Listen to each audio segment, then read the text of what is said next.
Good evening. I thought we were going to have to wrestle people from out to that sunny, beautiful deck. So thanks for cooperating and coming inside. It'll be worth it. My name's Christy Everett. I'm the Hampton Roads Director for the Chesapeake Bay Foundation.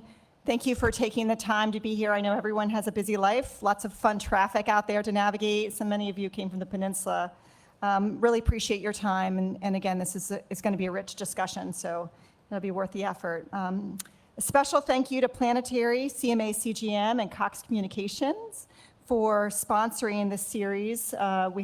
This is the fourth of a series on how climate is affecting the Chesapeake Bay and its communities. So we're thrilled particularly about this one, but again, about the series in general. Many of you are repeating customers, so thank you for coming back. I'd like to welcome House of Delegates, Delegate Shelley Simons, Delegate Alex Askew for being here. And I think I saw Chairman of York County Board of Supervisors, Sheila Knoll, as well.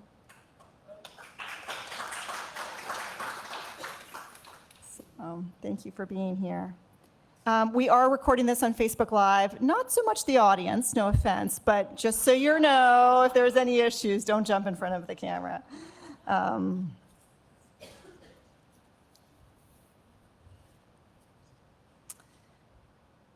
The importance of Indians, especially in a region like the Chesapeake Bay, is profound and multifaceted. Their contributions span environmental stewardship, cultural heritage, historical insight, and social resilience.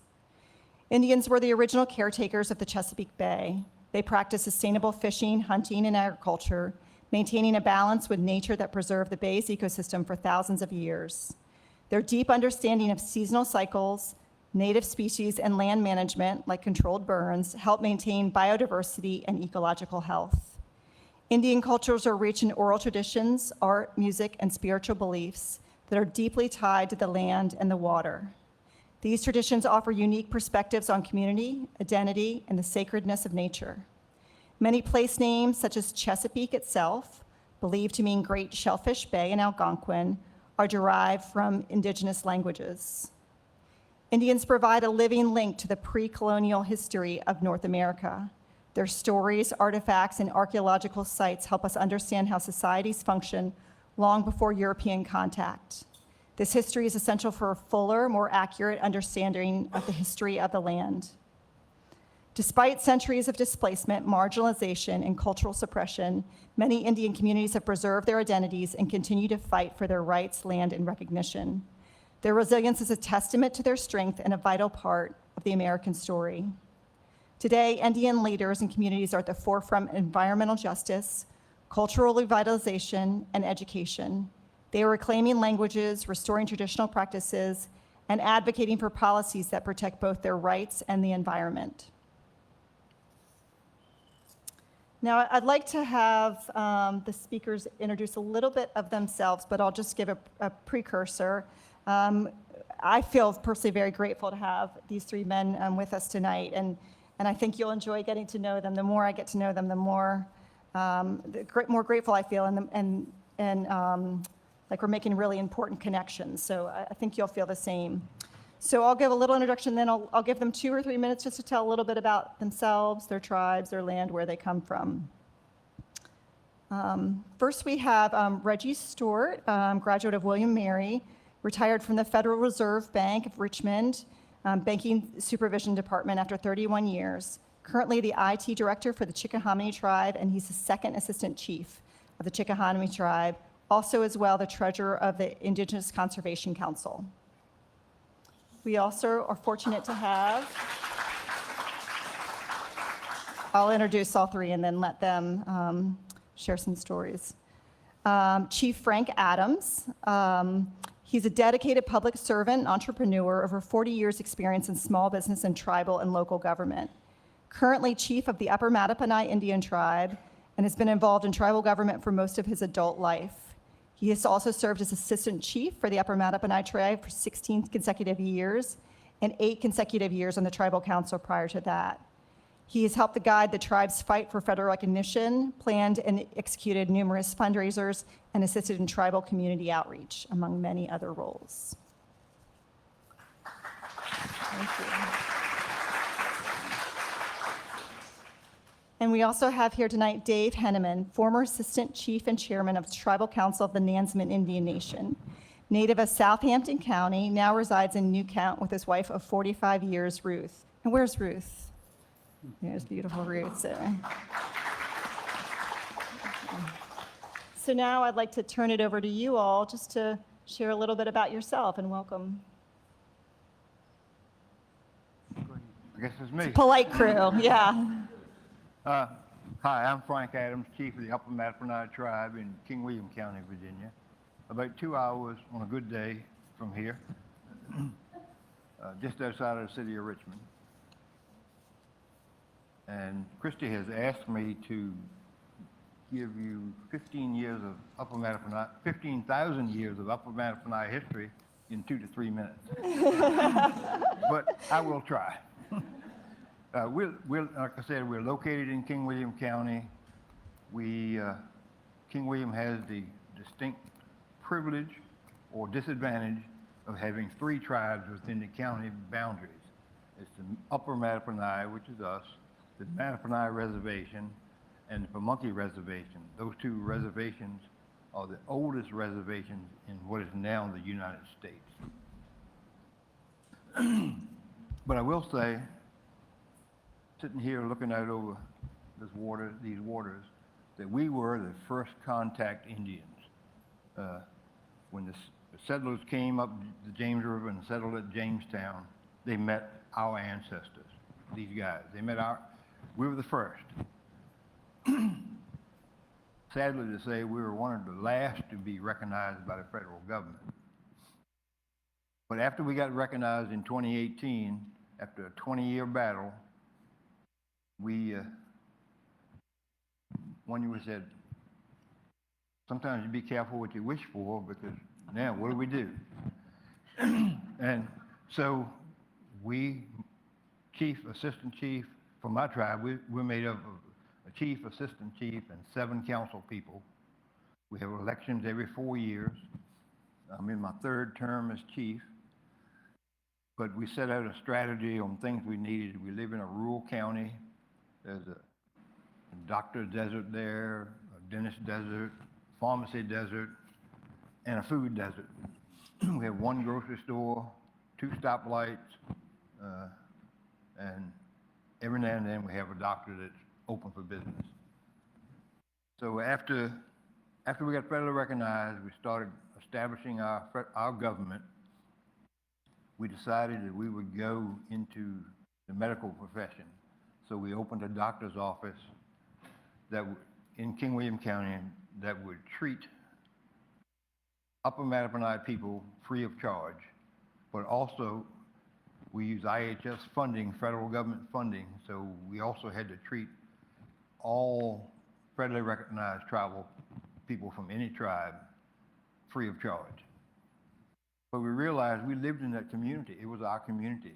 I had a lot of friends that were not native. I mean, they were black, white,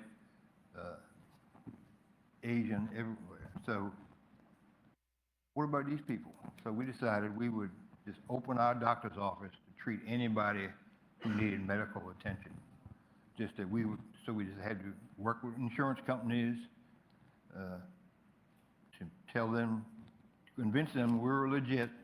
So we wanted to charge their insurance because these people were coming into us, and that has been very successful for us. So then our next step is we have opened a dentist office that does the same thing, and June 23rd or 28th, we'll have the grand opening for the only pharmacy in King William County. So we'll have that open it's just a old-fashioned drugstore. We don't sell shampoo and things like that. We're not a Walgreens or a CVS, but it will save everybody about a 25-mile drive to fill their prescriptions. But pretty much that is the Upper Mattaponi tribe, and we all have similar stories, so I'm going to yield to Reggie to tell his story. All right. Thank you, Frank.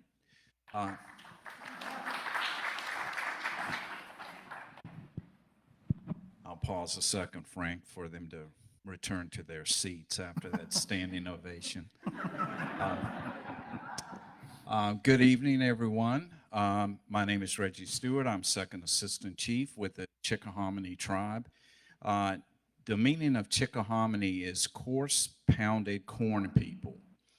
And my tribe was, my ancestors were very proficient at growing corn. So proficient, they entered into a treaty with England in 1614 to provide corn to the settlers in Jamestown, along with protection for the settlers.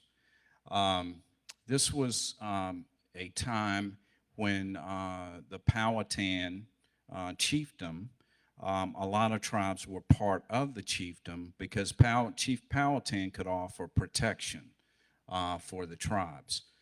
Fortunately for my ancestors, they had a lot of warriors, and they didn't need protection. So they dealt with Powhatan when it was beneficial for them and for Chief Powhatan. So my tribe was not part of the chiefdom, but they did business with Chief Powhatan. So I hope you picked up on the fact that I mentioned our treaty was with England because the United States had not formed as of yet. That was one of the challenges for us getting federal recognition, okay? Because if you have a treaty with the United States, that's de facto recognition, okay? So, but our treaties were with England, and so were a lot of the colonial tribes. You might hear that term, colonial tribes. And so those were the tribes that made the first contact with the settlers. So their treaties were with England, and the United States chose not to recognize those treaties. So we had to go a more difficult route in our pursuit of federal recognition. And you'll hear the term sovereignty related to tribes, and I just want to make sure that you understand that our sovereignty is inherent. It is, we don't have sovereignty because we're now federally recognized. It's that the government now is officially recognizing our inherent sovereignty. So I want to make sure that we get that point across to folks, is that we've always had our sovereignty. It's just that now the government is recognizing the sovereignty. But that was a hurdle that we had to clear. So my tribe received state recognition in 1983. And as Chief Adams stated, the 7 federally recognized tribes, in 6 federally recognized tribes of the 7 received federal recognition in January of 2018. And so that affords us some opportunities to funding related to health services for our citizens, and other things related to federally recognized tribes.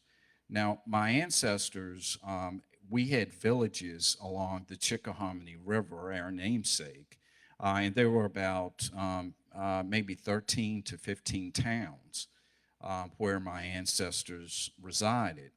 But there was pressure from the settlers, and the settlers over time wanted more and more of the corn that my ancestors were producing, so much so that if they gave them all of the corn that they were requesting, there wouldn't be corn to plant the crop for the next season.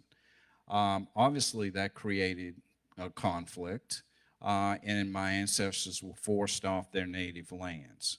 And they were forced into King William County, as where Chief Adams mentioned that the Pamunkey and Mattaponi and Upper Mattaponi were already residing. So as part of a treaty, my ancestors had a reservation there. They were forced off of that land. This is a story that's starting to sound familiar, broken treaties.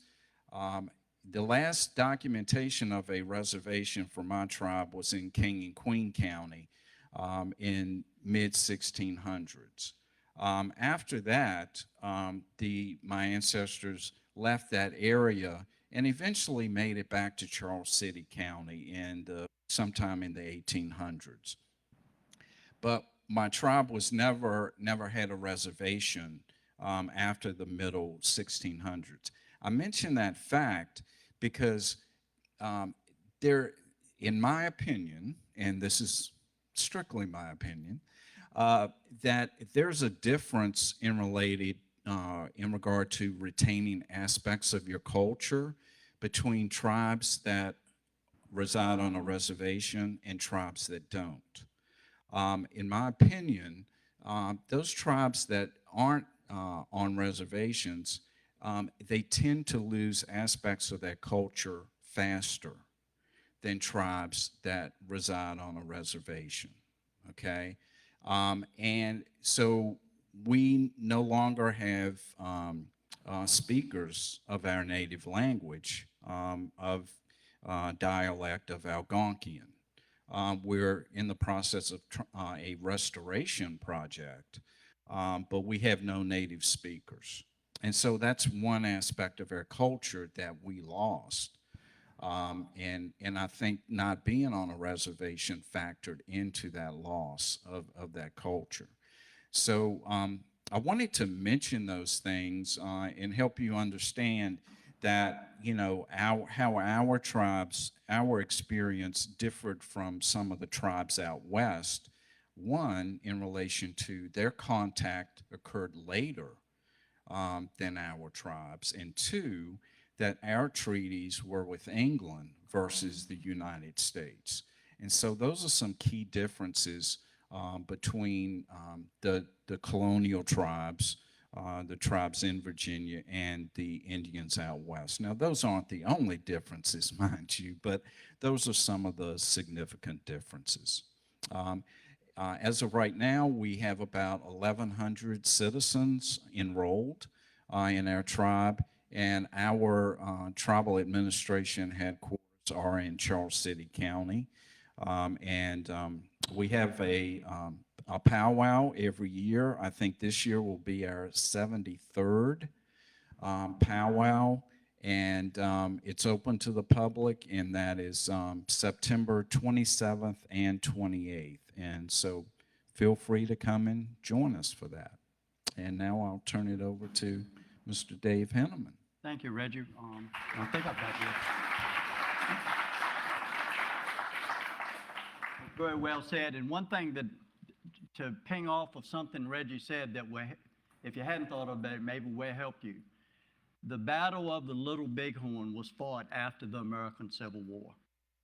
So what does that mean? You think about all that was going on all over the United States concerning North versus South, but yet the Battle of the Little Bighorn happened after that. Everybody knows about that. So you had tribal citizens running around through the West, still doing exactly like what they had been doing, long after, especially on this East Coast, was saved.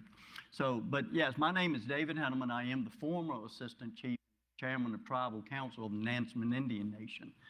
Well, I'm noticing here that a lot of the photos that you see of my tribe, you're in our service area right now.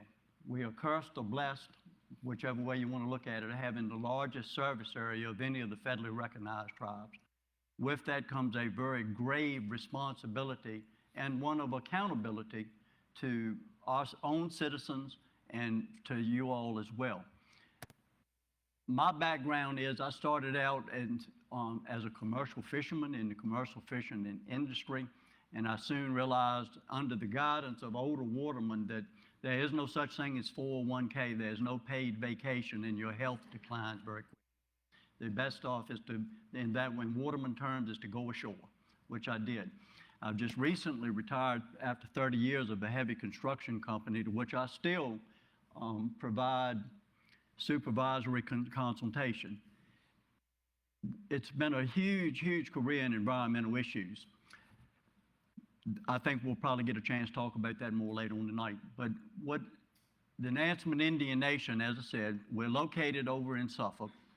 Some of the land that, some of these pictures I've seen is on one of the properties that what we just recently received back, which we call now Mattaponi. I've noticed here it said Mattaponi Town. That's not the name. There never will be a town there. We're going to use that for cultural and to do powwows, ceremonies, things like that. We're not going to try to reinvent Jamestown or to show you an Indian village when you come. We've had those things. At times it would be temporary demonstrations, but that's way too grandiose of something that what we could ever hope to maintain.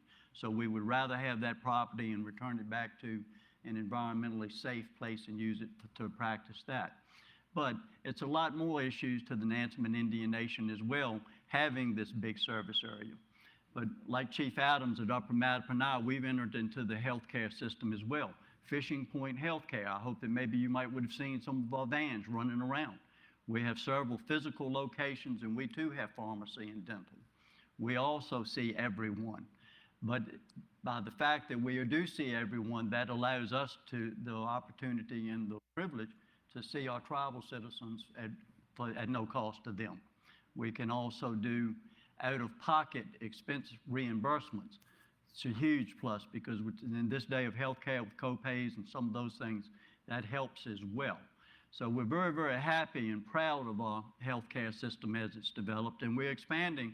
Probably, it could well be a meeting tonight that's talking about what the next steps is.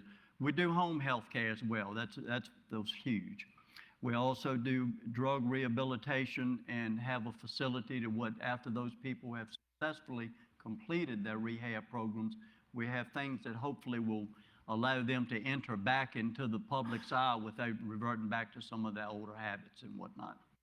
Also, as some of these pictures have indicated, we're also, as I've pointed out already, very environmentally conscientious. We're doing oyster gardening. At Mattaponi right now, we're doing invasive species removal and native plant reintroduction. We have an awful lot of balls in the air, so to speak, juggling those things. But that's basically now, when Reggie mentioned reservated tribes, the Nansemond Indian Nation split at one point in the late 1600s, and they did have a reservation. It was in Southampton County where I was born. It failed. The Nansemond people dispersed, somewhat of a Nottoway assimilation and just a dispersal into North Carolina. And that particular band of Nansemond people who had gone south, Helen Roundtree in some of her books refers to what would have been my ancestors as the Pochicks. I'm going to trust Helen in her research on that one. I couldn't tell you. But as I said, I was born in Southampton County, but now I live in New Kent, which gives me a wonderful opportunity that I feel unique in. That's right smack in the middle of my friends and brothers and colleagues with both the Chickahominies, both of the Mattaponis, which I attend church on the Mattaponi Indian Reservation. Wonderful church, wonderful fellowship, and a wonderful experience to be able to worship there. The Rappahannock and the Pamunkey also very convenient to me should I need to go visit those tribal offices at any time. So although my tribe is one of the most remote ones other than the far west, and we were certainly not under the impact of Powhatan as well, geographics dictated that, and we're happy about that. However, where I live at right now gives me wonderful access to the very wise counsel and advice and just conversation available from the other tribal citizens. So that's pretty much about us.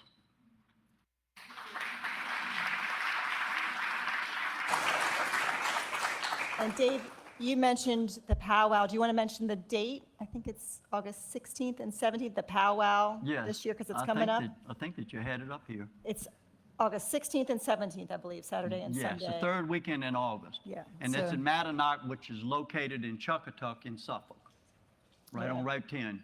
It's hard to miss. And you can Google it and get in more information, or we can share that. So definitely put on your calendar. Well, yes, of course, yes. These two guys are my friends, but I don't like them to have fast words. I've noticed we have some elected officials in here, government leaders. Try to explain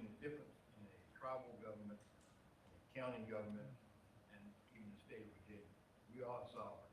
We have our own government.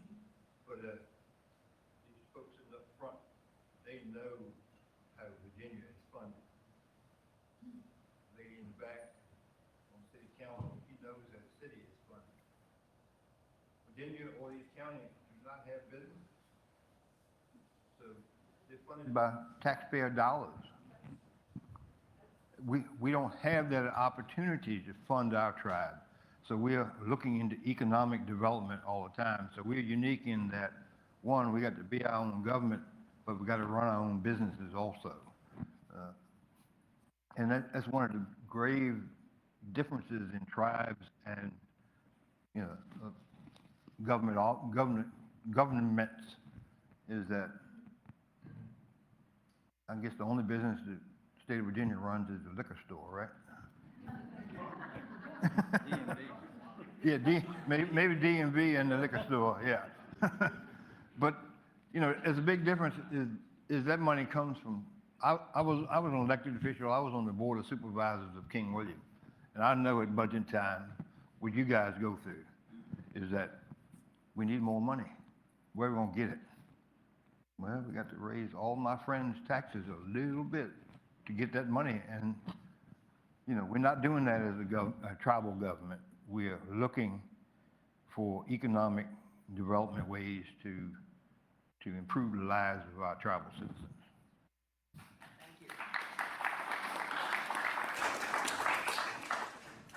So I have a series of questions, and you all are welcome to ask questions as well. On the program, on the bottom, there's a QR code. You can just scan that and put some questions in Mentimeter. So we'll probably have some time at the end, hopefully, for those. And I've told the speakers they don't need to all answer the questions that I pose, and they can use it as a platform if there are other things that come to mind to share, because there's a lot of knowledge here, and I don't want to stifle it. So I'll pose a question, but whoever feels inspired, feel free to speak, and don't feel like you have to go down the row and all just answer exactly the question. We're all experiencing, or many of us are experiencing, the effects of climate change. Are there specific examples of how you're seeing the effects of climate change or changing environment on tribal communities and tribal lands or tribal lands?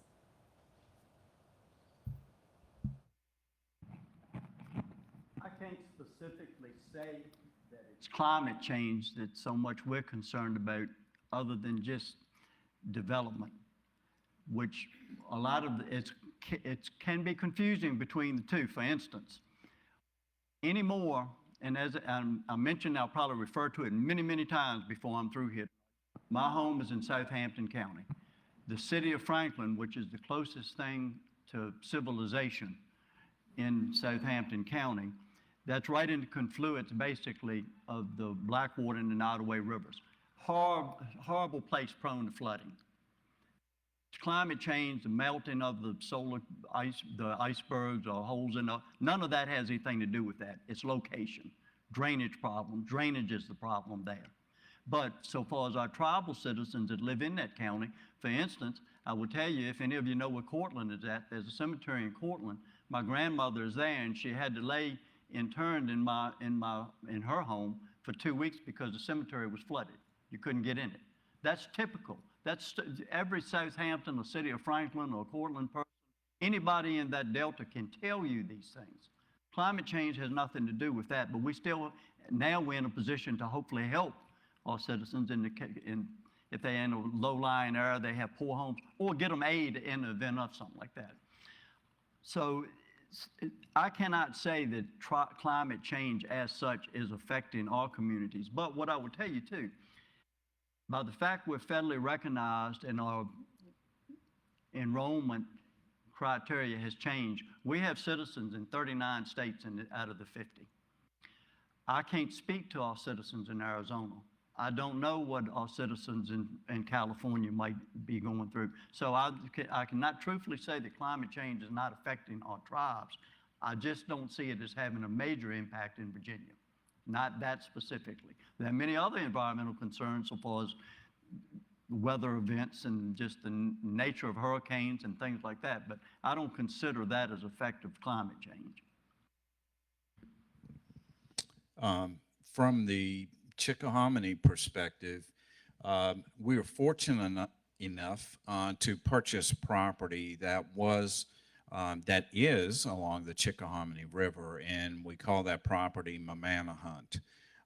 And based on the description in accounts of the Treaty of 1614, a lot of the information points to that property as being the location where that agreement was sealed. And when we walk on that property, I mean, I get goosebumps. I mean, you can feel something there. You can feel a spirit there when you walk on that property. And I mention that property because of the rising levels of water in the Chickahominy along the shorelines, the shoreline erosion that we're seeing. And it's about a little over 900 acres of property. And so when we started that purchase, it was stated a certain amount of property. And then by the time we consummated the purchase, it was actually less than that wasn't covered by water.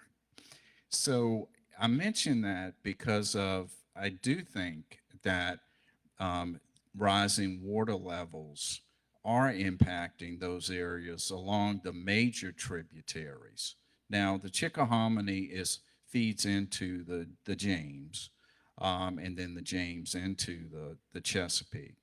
But I do think that between that and the severity of storms, the more severe storms that we're seeing, the larger amounts of precipitation that we're getting with these storms, along with that severity and the amount of runoff that we're seeing, that is an impact that is different in my mind than when I was growing up. And so in my mind, that is a change in our climate. And I think it is having an effect on our properties and also our citizens because, that groundwater runoff has an impact on them. And like I said, the severity of the storms as well. So I'll mention it from that perspective, and especially the erosion of the shorelines and how significant of a difference we're seeing in the rate of erosion compared to, when we first purchased the properties. I'm no scientist. As Christy stated, I'm a retired bank examiner, and I apologize in advance if I examined any of your banks. But just based on that information, it just appears to be that's factoring into that, and and also the habitat within the waters and the numbers of the fish and other wildlife. And when we think of climate, it's also the environment, right? Because you probably saw where the Chickahominy was listed because of chemicals or forever chemicals that were listed as being present or bacteria in the Chickahominy a few weeks back. And so that's an environmental aspect of this, is pollutants and other things that are having an impact on the fish and the shellfish and the others. So I kind of think about those things together when we talk about the impact on our lands and the associated environment. And I too have everyone in this room know that every tribe has an environmental department. One, but for me, it's land loss. I'll echo Reggie on that. Fisheries loss. There's a reason those fish are not coming back anymore. And two, navigable waters, because we're the upper Mattaponi tribe, so that just means we live on the upper reaches of the Mattaponi. And we were hiding from the settlers and people coming in. We went up the river where the water was shallower. So only way of transportation then were ships and boats. And we went into the river that they could not come to unless they came on foot. But just last week, we worked with the Department of Wildlife Resources, and we wanted to take a boat ride from a public boat landing up the Mattaponi River to some property that we have just purchased, abandoned mining property, 855 acres.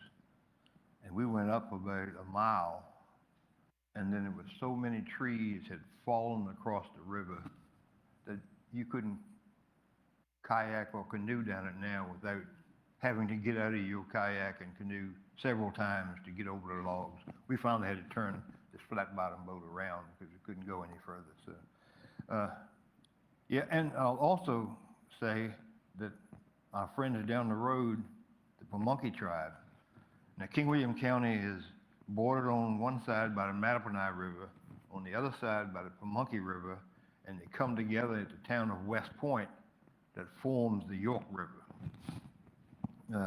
Pamunkey has just been put on the top 15 most endangered properties.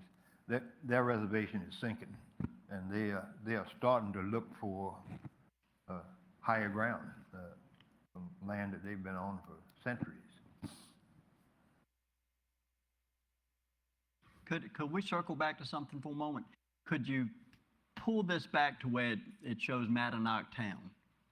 That's what the caption is going to be down here. It'll cycle back. Will you be able to stop it when it gets there? I just want to point out something that's sort of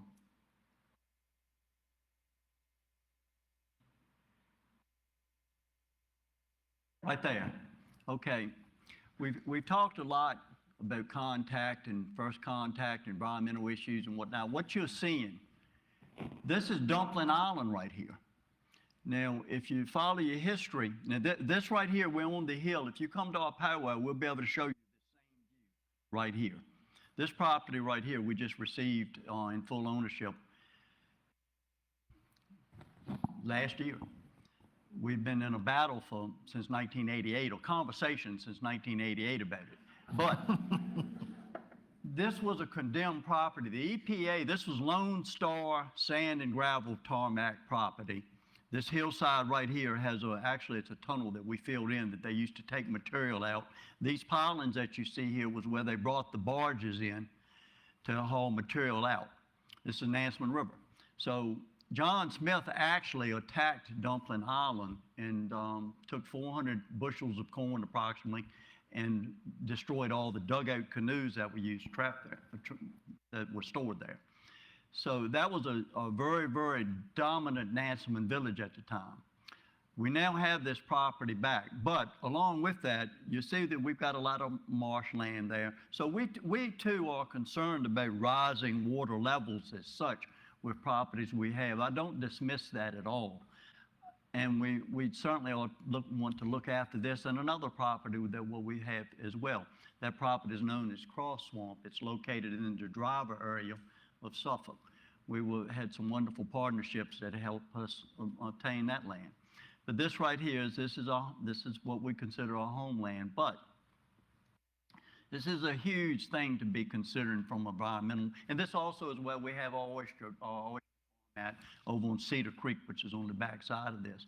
But when we talked about John Smith has been mentioned in the corn treaties and whatnot, they actually did a reenactment in, I think that maybe was 88. We received state recognition in 1985. We were a couple years behind some of the other tribes. But that's a major part of our history right there, and it was a huge hurdle to overcome to get that property back in full ownership. But we have water properties as well, and I can tell you, I have access to a place where I put a boat in. After Isabel, a new pier was put there and a little landing that you step down to board your boat. It used to be that it would take a very high tide and one that could be explained. Moon phase, wind direction, all that stuff plays into this. It's a lot of times when you see something that's abnormal, but there is an explanation for it if you know what it is. I can tell you, so far as either the earth sinking or sea level rising, the tides come over that landing now more frequently than they used to, with no apparent obvious explanation to it. So I am seeing higher tides. If you look at times, you see lower tides, much lower than what you. My wife and I, this February, we took a walk. We live very close adjacent to the James River, and we go there quite often. We took a walk this past February on one of the low tides, and I've got a picture of her sitting on a rock that if we were to go there today, it would be 7 feet of water over top of it. Never seen it before, don't know why, but on the subject and the concern of rising water, I sometimes wonder what the extreme low waters are. So that's tidal environment, but your marshes suffer from this. A place on the Chickahominy, and Reggie, I heard on the way down here today that the upper reach of the Chickahominy has a fish advisory on it. They mentioned a couple weeks ago, as you said, but they also mentioned it today. Now, is it a coincidence that the concern is from White Oak Creek into the Chickahominy, which is also a big, huge area of the data center development areas and whatnot? So I don't think that has anything to do with holes in the atmosphere or melting icebergs. That's just development. So I think that needs to be taken as seriously as well when we talk about, global concerns. But to my knowledge, I've never heard of a fish consumption advisory on the Chickahominy before. Now, a river that's of great concern with us, Elizabeth River over here, who knows that at one time that was considered in the top 10 of the most polluted rivers on the planet. In Europe, anywhere you wanted to go, it was among and it ranks pretty high too. I don't know exactly what the status of it was, but horrible. It's much better now. It's much better. That's because of public concern, groups like Chesapeake Bay Foundation, Elizabeth River, public awareness. So to pretend these things aren't happening is not the answer. And thankfully now, I feel like that the tribal communities, through federal recognition and that carry some clout, do have a place at the table in these consultations when these things are getting talked about. Thank you. Yeah. What role does oral history play in understanding and responding to environmental changes or the environment in general within tribal communities?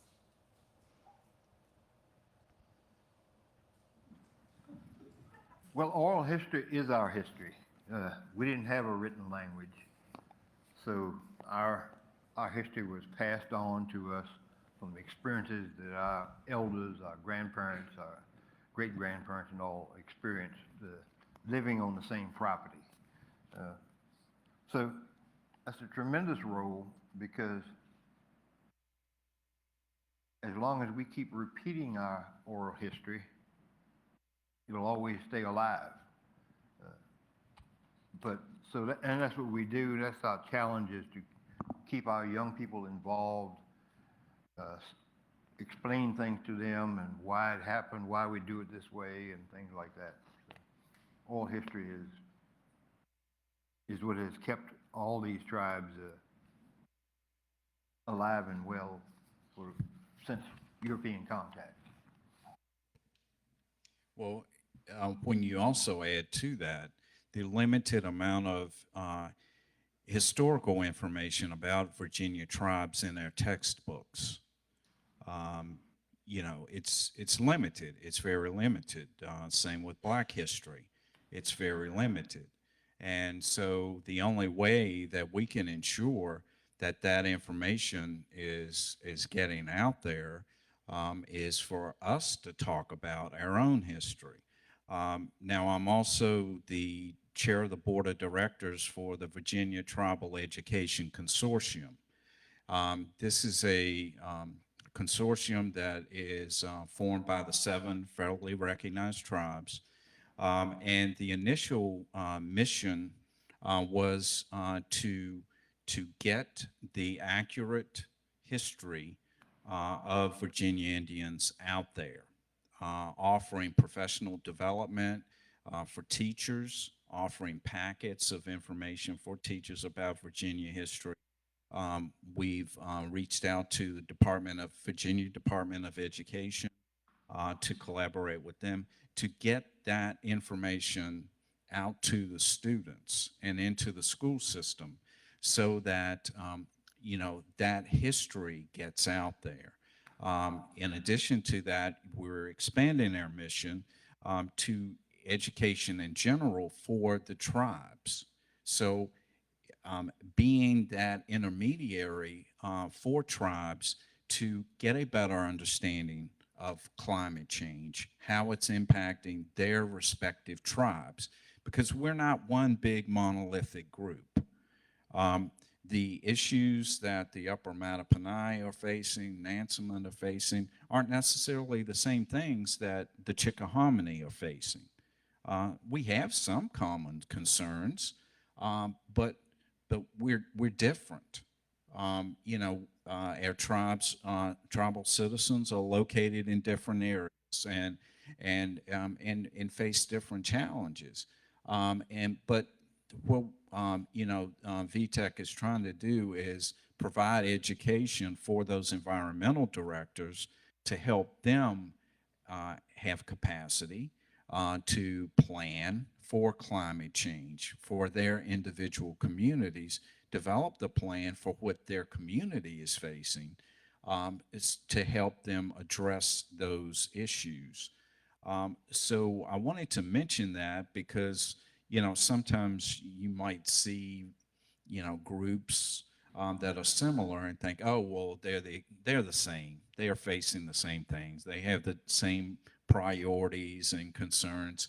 But things differ from tribe to tribe, even though we have a lot of things in common. There are some areas where we're facing different challenges, and our environmental directors have to be developing those plans to address what those specific tribal issues are in regard to climate change and environmental issues. I think oral history is very important, but a word of caution on that, I think it needs to be consistent and accurate oral history. I think we've all heard the game that what you could play when you whisper something to someone next to you, and they do that, and they do that, and they do that, and by the time it goes out the door, it's not even like it was started. Think about what 3.5 centuries of that oral history would look like or not, depending on how it is. So I really do think that all of the tribes need to be very, very conscious of that and keep it consistent. But it's a big part of it, and just the little narrative I gave y'all about the pier that's going underwater more. My children or my grandchildren might well be interested in that one day to be able to document and track things. I'm just using that as a very recent thing. So oral histories from people that studied them, but researchers have done a really, really good job. I've already mentioned Dr. Helen Roundtree. She's written a series of books on not only Virginia tribes, but other tribes as well. And rarely is her research challenged. She's done an excellent job of that. So it's a lot of books that are very informative so far as that, and it's a way that we can police ourselves as well. You've got to figure that it's easy for something to get shifted or something to get added or something to get omitted, and then that could change the whole narrative in just one generation. It's not in 300 years or more, it's not even the same thing anymore. So I really do think that is important. And as Reggie's already mentioned, something that's a really, really good tool, I think, for Virginia tribes right now. We mentioned Virginia, the VTech, Virginia Tribal Education Consortium, and all of us do have representatives on that. There's another organization, ICC, which is the Indigenous Conservation Council. These organizations were formed and all the tribes, the federal tribes, have representatives on them that they have meetings, and they're in constant contact. I think that's really important because prior to federal recognition, other than the powwows, the tribes, I feel like, were not networking as well as what they could have. They weren't sharing the information as it was available, not because they were being selfish or wanted to keep it to themselves. The opportunities, and to be quite honest, it wasn't a whole lot to share other than very limited things. I've humorously and jokingly, I've said that sometimes the most important thing that what we would discuss in a general citizenship meeting was who would be bringing the chicken next month.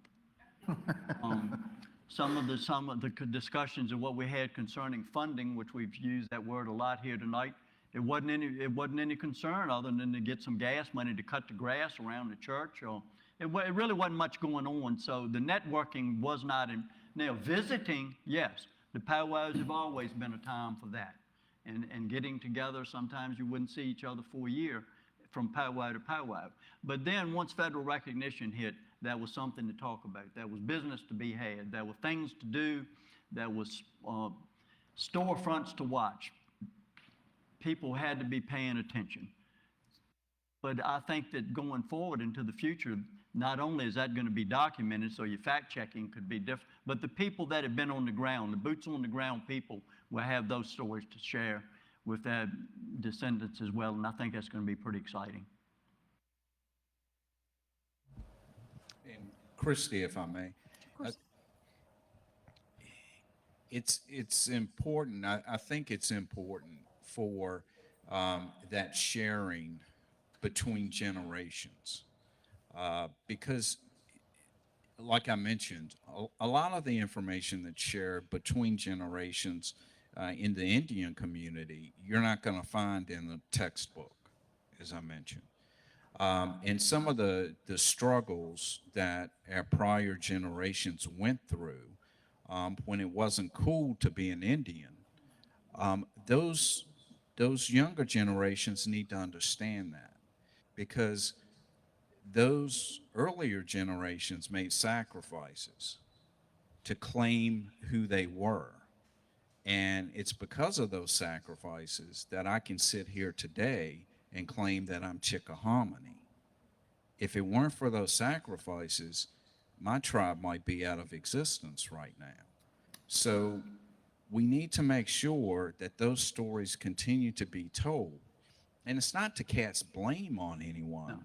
It's so that those younger generations understand what their ancestors did, so that they can claim who they are.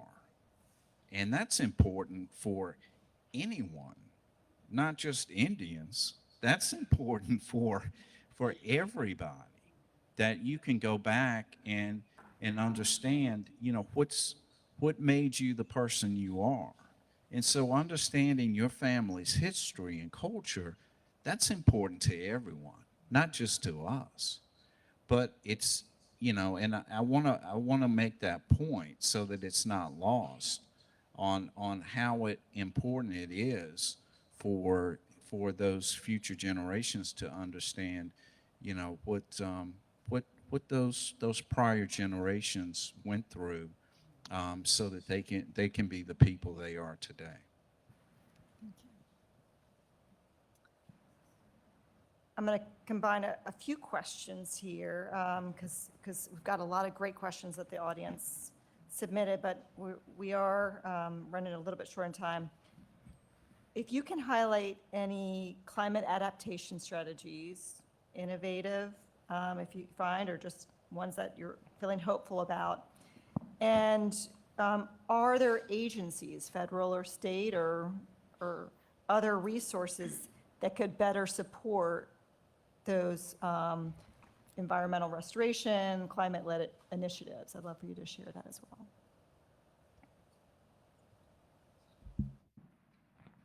You want me to go first? Yeah. Okay. I'm waiting for this I've one. been talking. The Upper Mattaponi tribe, and again, all of these tribes go through some of the same things, but like Reggie said a few minutes ago, we're governed by a council, and our council has different ideas than the Chickahominy Council. So we go in a slightly different direction, but heading for the same target, to take care of our tribal citizens. But we've done some few things. One, I'm passionate about the environment. The one of the things I'm really passionate about. So we have water monitors in the upper reaches of the Mattaponi River that our environmental staff checks, and agencies I wish DEQ was working a little closer to with the tribes. I don't consider them a friend. Now, we have just installed an air quality monitor on our tribal property next to our office, because right behind our tribal land is a Ralston Purina kitty litter plant who digs kitty litter out of the ground 300 or so feet deep, conveys it to the thing, and they use natural gas to dry it, and it's just a lot of steam and emissions coming out of there. We want to know what are we breathing? What are our children breathing? What are we breathing? And another thing we do environmentally and health consciously too is we do healthy eating. We have established a tribal garden where during the season we give every bit of food away to tribal citizens.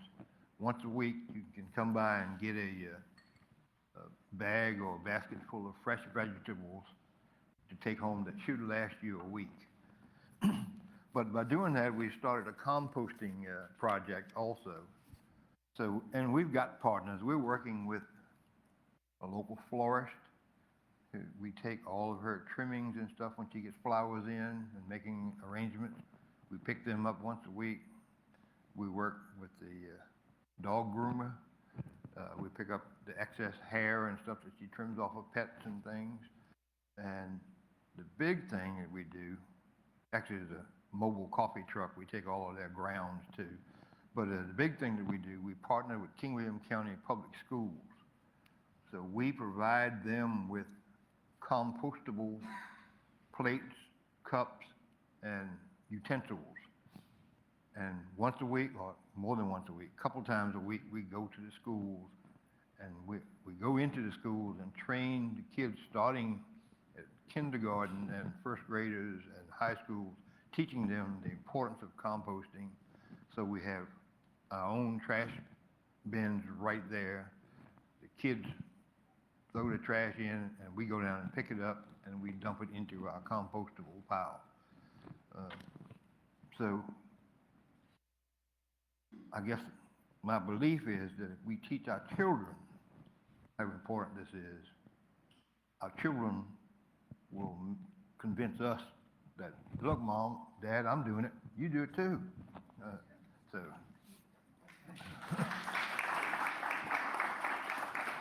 But that garden is my pride and joy. I love the fisheries work we're doing. We are catching and tagging sturgeon in the rivers. I'm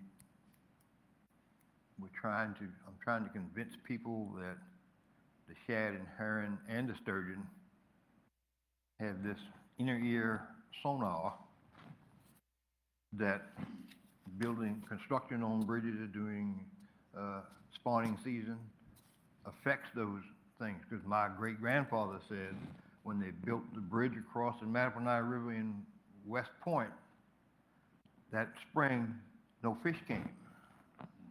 Because they got there and they were driving pilings, and the fish didn't come, so they didn't spawn, so he didn't have a hatch. He said, so 7 years later, there'll be no fish again. And you know, he was right. He was illiterate. He didn't have any education, but he knew that. Indigenous knowledge. Exactly. Oral history. That's all I got, guys.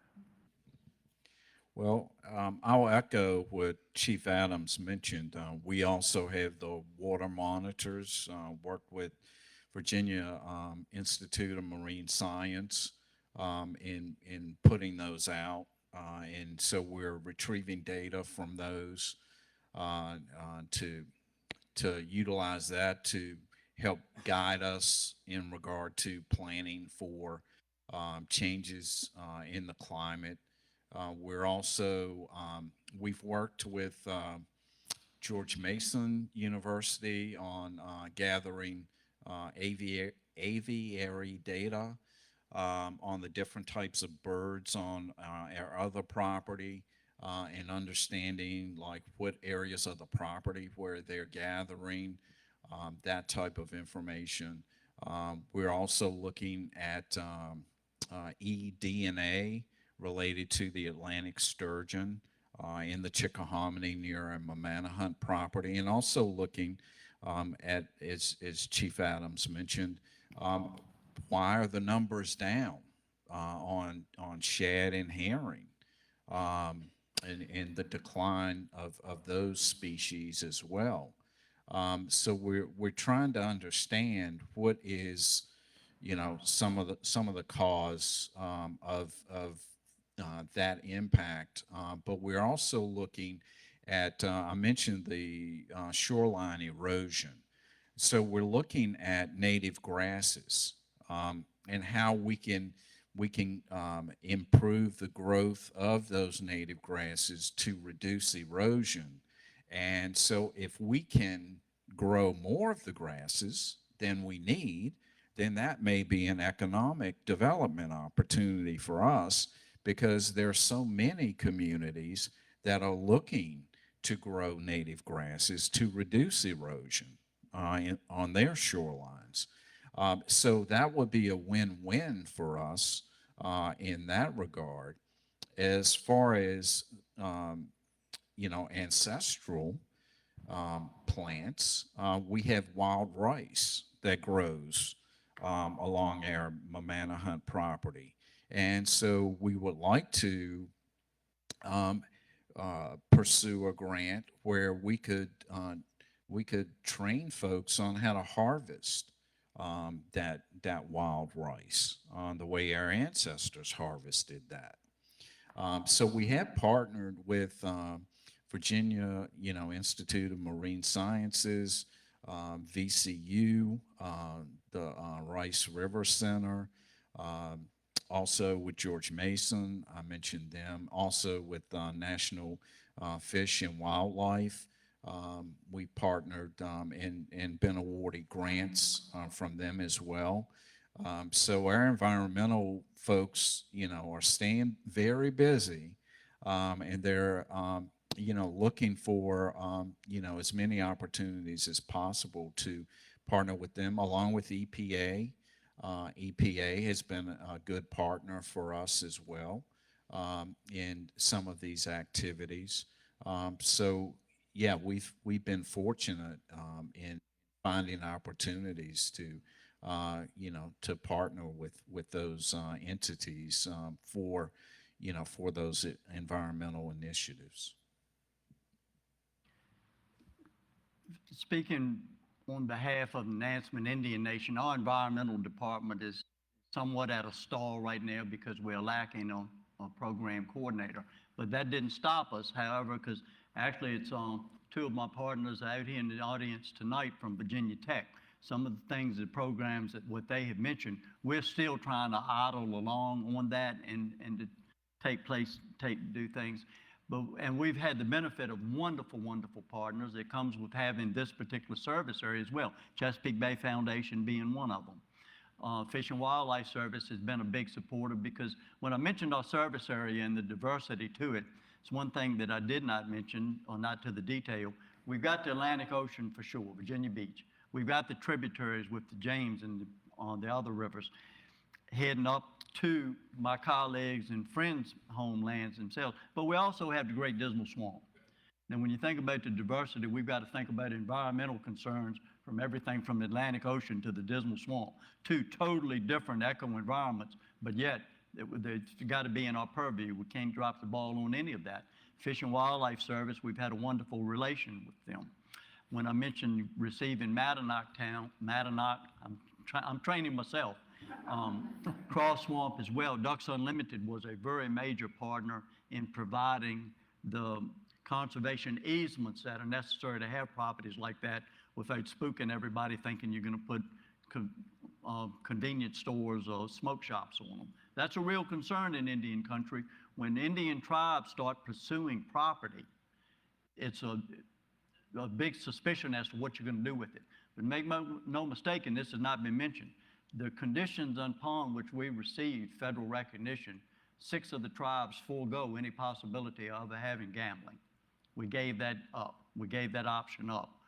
So anybody that is concerned about the tribes buying property to open a casino, you can rest tonight. That's not going to happen. We couldn't do it if we wanted to, not under the conditions of the bill that allowed us to have federal recognition. It's a wonderful trade as far as I'm concerned. But anyway, so far as Nansemond goes, we still are plugging along and doing what we can, even with the lack of an environmental program coordinator, because we've got a lot to look after. We had a lot of things that we were initiating. But Reggie, you said something that I'd like to speak on too. Chief Frank Adams and myself, some years ago, we traveled to Washington and spoke with the Secretary of the Interior and met with some tribes from the Northeast, Maine, Connecticut, New England, that area up there. Their concerns at the time was what the siltation and soil disturbance that was going on offshore with these offshore wind programs. Do any of you want to believe for a second, when you mentioned centuries of migratory fish traveling in the bridges that disrupted the construction of the bridges that disrupted that. Does any of you believe for a minute that the offshore wind programs don't have something to do with these whales swimming ashore? I'm going to leave that one. Everybody knows it's a pet peeve of mine because I think it's a whole lot that's not being said about this. I see one lady back there covering her face. But anyway, that's my opinion on this thing, but I think it's also something that's real uncomfortable to be talked about. I think that maybe the culture of tribal lands that are being, and the sites that are being disrupted on some of these mass solar farm areas that are being developed, I think that's also a concern that the tribe should be more interested in. I don't know whether the trade-off and to just say, okay, well, that's the answer. I think it's a lot more to it than that. Tribal consultation is where I'm going with this. I think that we fought very hard for a seat at those tables to hear these discussions instead of people just moving on to try what could be cultural significant tribal lands and doing whatever they want. So I think that all that's a part of our environment that we need to be concerned about. But I will invite you all to please tour this beautiful property right here. Come to see us at our powwow, and we can talk a little bit more about this if anybody wanted to speak with me in person.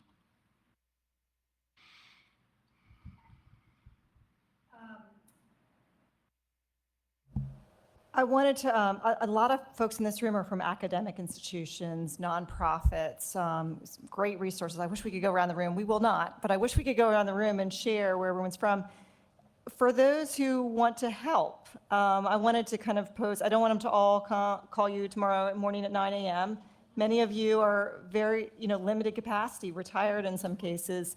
And I know some of you have spoken before about not only are you limited in revenue for tax dollars, but you're having to stand up a government in a few years to serve a lot of very challenges, needs, which we really haven't gotten into all the challenges that the members of the community are facing, which you're having to solve. But again, build and run a government with very few resources, very little capacity. So if there are members of the audience who say, gosh, I want to help with environmental or other programs, what's the best way to do that without overwhelming, again, how stretched thin you are? Well, I guess I will speak from the Chickahominy perspective. I would recommend, you can just start with an email, but I would ask that you don't come to us with something fully baked. Come to us when have the initial thought. And as Dave mentioned, that's consultation, okay? So you come and say, hey, look, I'm thinking about this project in this space. How would that benefit the tribe? What would that look like to benefit the tribe? Then you can have some meaningful discussions to then shape that project, okay? So that it's mutually beneficial. But if you come to us and you've already got a fully baked project, or you're going to submit the grant application, this is Friday, you're submitting the grant application on Monday, that's not a whole lot of opportunity for consultation, right? It makes us feel like, well, that's going to look good on the grant application if you got the Chickahominy listed, but we weren't involved in the formulation of the grant application. Okay, so if you're looking for a true partner, then please reach out to us, and we can talk about, you know, whether that's something that matches up to our strategic plan, with our vision, with our resources, and we can have a meaningful discussion. But if it's something that is almost, you're about to get this across the finish line, and you're thinking that having us aboard is going to get it all the way across the finish line, well, then maybe not so much. You know, we look to benefit from partnerships, and you know, and we have definitely gained many good friends through over time in our partnerships with universities and with groups and the like, when it's a true partnership. And so when folks are interested in a true partnership, then reach out to the tribes, and we can provide contact information for that. But if you're just looking for, hey, I've always had this idea and it's fully baked, and I'm just interested in you signing off on it, well, that's not going to be something necessarily that we're going to be interested in. And it gets back to, when we put our name on something, we want to make sure that it's something that our citizens, you know, would agree with us lending our name to it, and also that, you know, it's mutually beneficial, and that we have the resources to dedicate to that. That's the other part of this, that regardless of how many resources you're bringing to the table, our time is valuable, just like your time is valuable. And so for us to take the time out to have those discussions, you know, our resources are very thin. And so we want to make sure that we're using them as wisely as possible. But if you're looking for a true partnership, definitely reach out to us.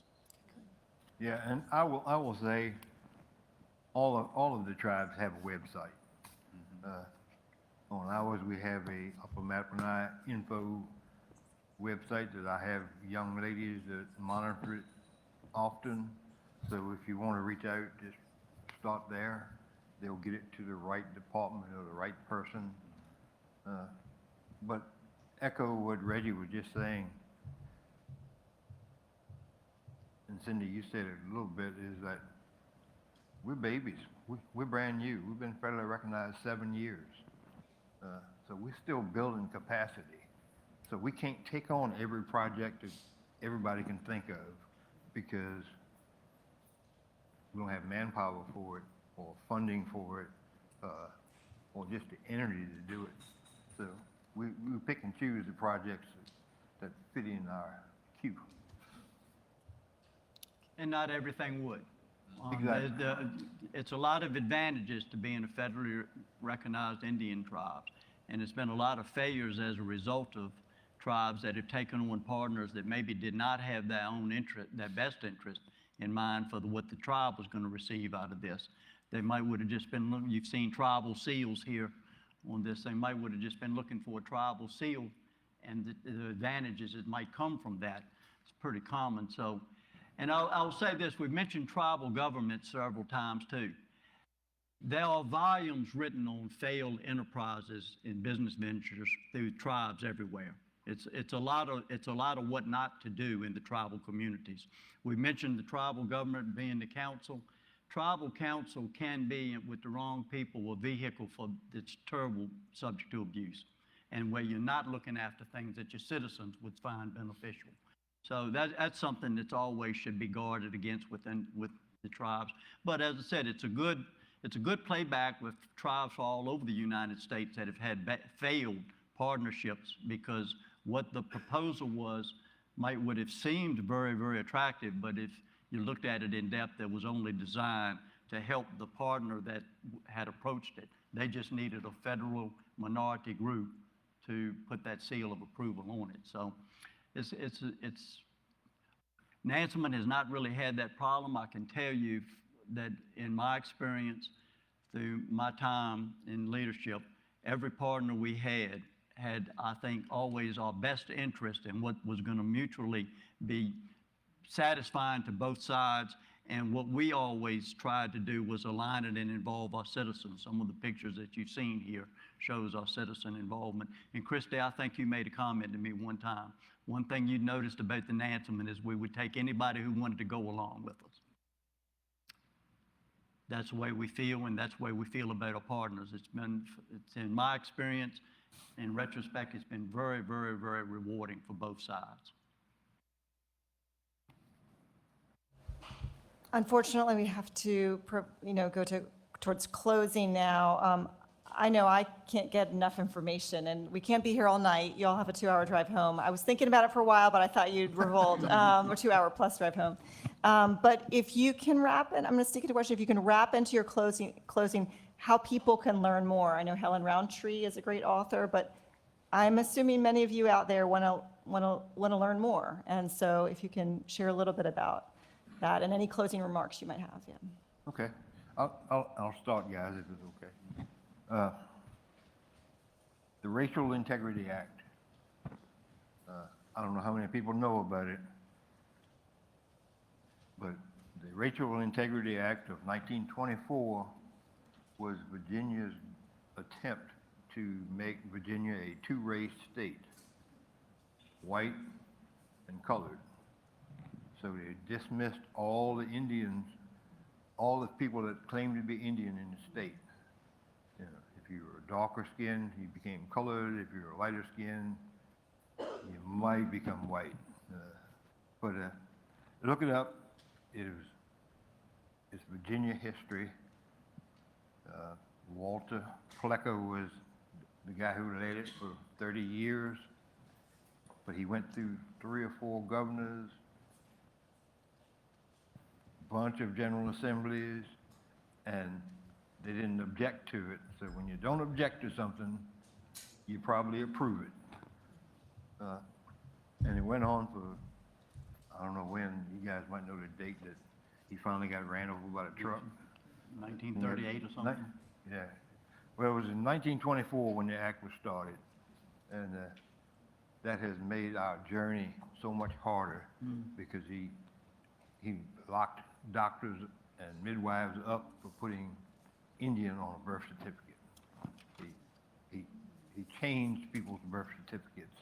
So when we went to the BIA to get federally recognized, we didn't have all the documentation we needed that the tribes out west had.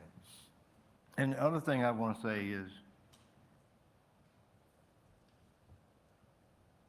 be careful with water. No matter what you do with water, it's going to end up in our Chesapeake Bay. And that's why we're here, is the Chesapeake Bay. So that's why I monitor the water 120 miles up the river in the Mattaponi River to make sure that my contribution to that Chesapeake Bay is as clean as it possibly can be. Thank you.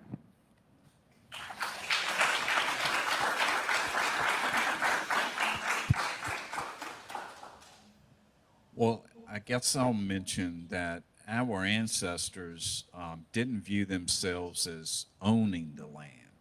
They viewed themselves as stewards of the land.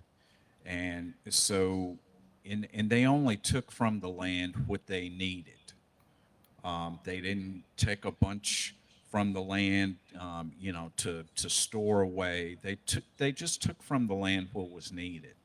And I think we can learn a valuable lesson from that, in that, we're taking, we're taking care, of this land that we've been, fortunate enough, to be, caregivers of.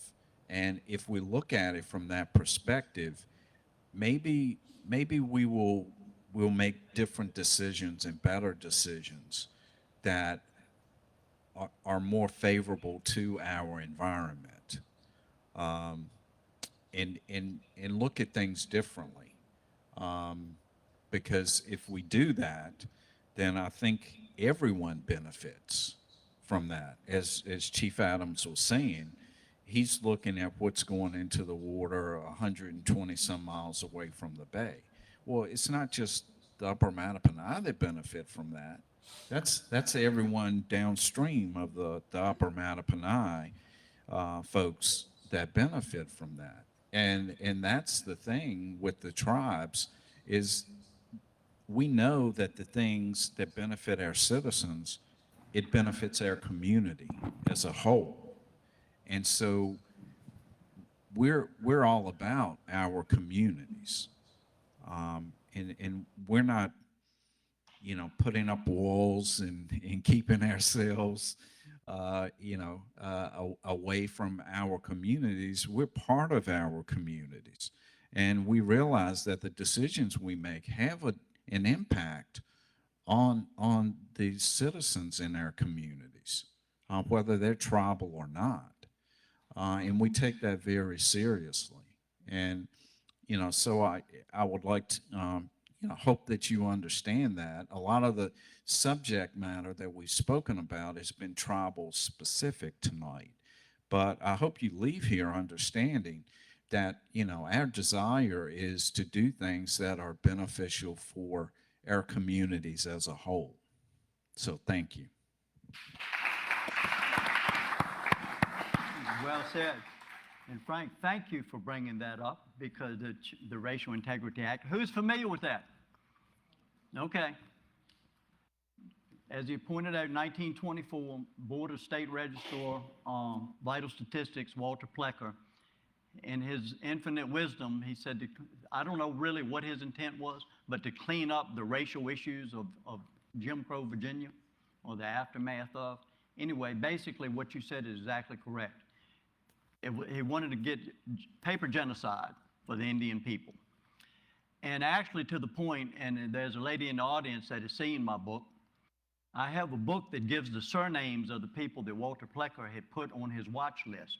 Any last names, any surnames coming in by these names it was red flagged, because he said there were people that might be trying to pass. Well, guess what? By the fact that he was so concerned about that, and the fact that he had named these families and actually recorded it, that didn't do anything but help our arguments as years went by putting those names as Indian people who might be trying to pass as something else. Walter Plecker, who was trying to get rid of the Indians, actually just named, in all of our tribes, their dominant surnames. That's the descendants. That's just the way it goes. Maybe in your own communities as well. But by naming them like that, actually he made it pretty easy to look back and to document things. So it does have a happy ending so far as that goes. And the question, I think, was how people could do more to wrap this up. Come to the powwows. Anytime it's a powwow anywhere close to you, please do yourself a favor. Treat yourself and your family and go. It will be an experience. I'm sure if you've never been, you've never seen anything like it before. We have a wonderful time. It's a wonderful spiritual time. It's a celebratory time. We practice our culture and learn from other natives. It's not just Virginia natives that participate in these. We invite people and have guests and relatives from all over the United States to come, and it's a happy time. It's a homecoming and a family reunion and a wonderful festival all rolled into one. So do yourselves a favor and attend the first powwow that you can get to, and I hope it's the Nansemond. But that's okay. And Christy, I would feel remiss if I didn't speak about the Racial Integrity Act as well.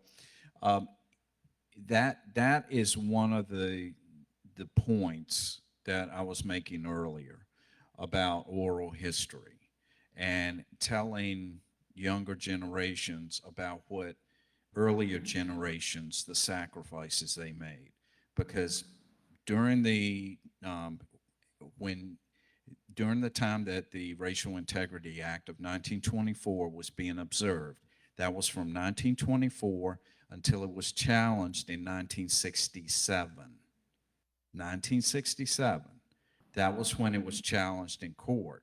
That doesn't mean it wasn't still observed after that, because I know that my school wasn't integrated until 1971 or 72, okay?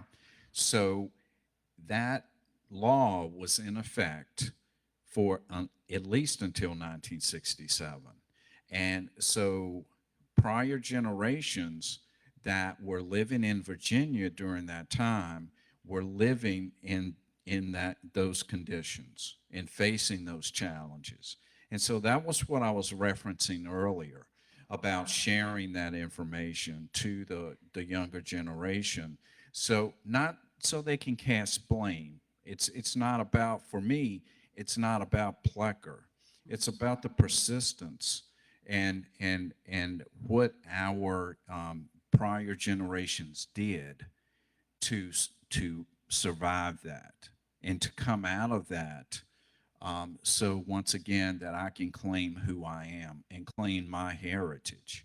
And so that's what I want that younger generation to understand, is understand those folks faced a lot of challenges, but they came through that. And we are here because of that. And it's important for them to understand everything that factored into that. So thanks.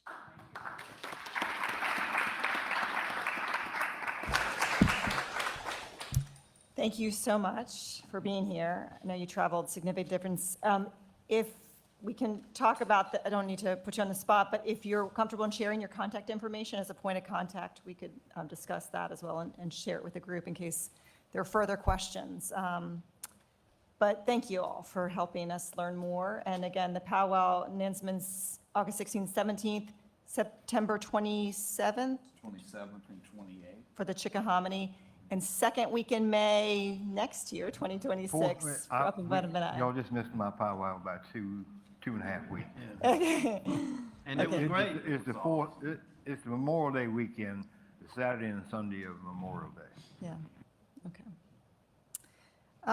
So thank you all for being here. I know some of you are restoring living shorelines today, and many of you have busy lives. Really appreciate you taking the time and hearing a bit more about these really important history and contribution to our community. Our next lecture will be July 8th, Tuesday, July 8th, here, cooling our cities with tree canopies. So some of the issues we talked a little bit about today. We have Ann Little from the Fredericksburg, Ann Jerzik from Chesapeake Bay Foundation, and then someone from Department of Forestry, and Daniel Brooks. On your program is a QR code. You can register there, or we'll send more information. And then there's an evaluation I think you got. There was also a QR code as well. Fill that out. Chesapeake Bay Foundation staff, can you all raise your hands? Just want to thank all the Chesapeake Bay Foundation staff for helping tonight. And you can give the evaluation to them unless it says bad stuff about us, and then don't. We know you'll say good stuff about them, but at any rate, love to hear feedback and future topics of interest as well. So thanks for your interest in our waterways and this important topic. Really appreciate you being here.